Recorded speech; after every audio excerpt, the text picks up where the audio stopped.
Andijonda bo'lib o'tgan, tumanda bo'lib o'tgan yosh ijrochilar konkursida tumanimizda birinchi o'rinda oldi. Viloyatdan ham birinchi o'rinda olib respublikaga chiqdi.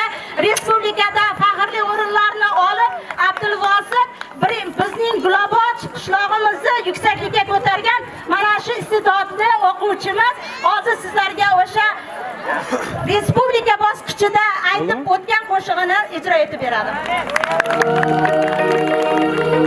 Ular sochlariga to'ldiribdi oq. Bugun ajinlarga nasolibman. Onamning bo'yiga delbirib,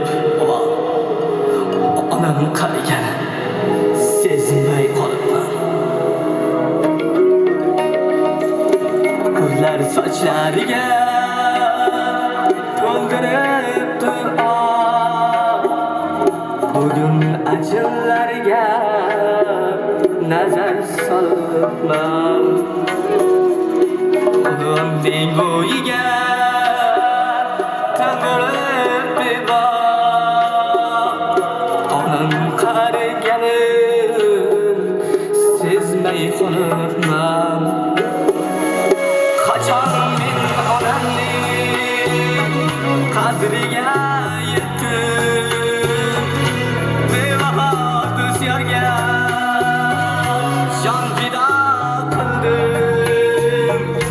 O'zim ich-ichimda ezilib ketdim.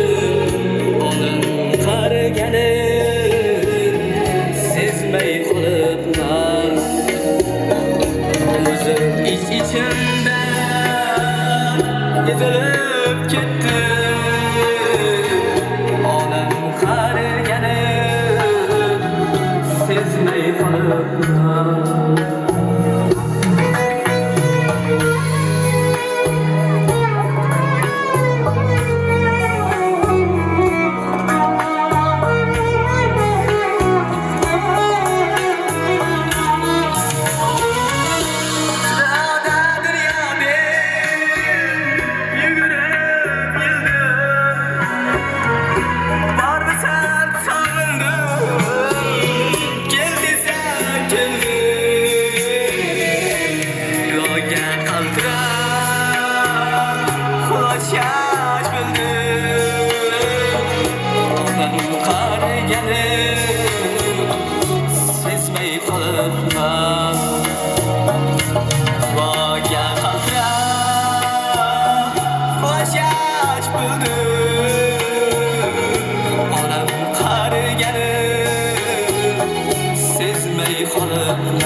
Ko'kdagi oyin boshlandi dilim